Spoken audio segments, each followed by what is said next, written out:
గుర్రం మీద నుంచి పడిపోవడం వల్ల పాపం కాలు ఇరిగిపోతుంది. అందరూ వచ్చి ఊరి జనం ఈ బాబు కాలు విరిగిపోయింది అని బాధపడి రైతు మీద జాలిపడి వెళ్ళిపోతారు. అప్పుడు కూడా రైతు ఏమనుకుంటాడు, సేమ్ భగవంతుడి మీదే వేసేస్తాడు ఆయన.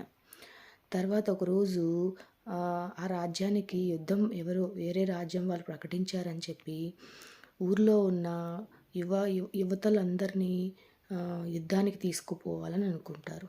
అప్పుడు ఉన్న యంగ్స్టర్స్ అందరినీ యుద్ధానికి తీసుకుపోతారు, ఒక్క రైతు కొడుకుని తప్ప. ఎందుకంటే ఆయనకి కాలు విరిగి ఉంది కాబట్టి.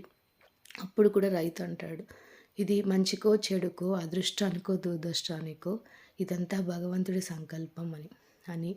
సో ఇక్కడ మనం తెలుసుకోవాల్సింది ఏంటంటే, మనకి ఏది మంచి జరిగినా చెడు జరిగినా, ఏది దుఃఖం వచ్చినా సుఖం వచ్చినా, ఏది కూడా ప్రతి ఒక్కటి కూడా మనకి భగవంతుడు మనకిచ్చిన వరంగానే తీసుకోవాలి. కానీ ఏదో చెడు జరిగిందని చెప్పేసి చెడు అయిపోయిందని, మంచి జరిగిందని మంచి జరిగిందని దేవుణ్ణి ఎప్పుడూ దూషించకూడదు. ఇదే దీని యొక్క తాత్పర్యం.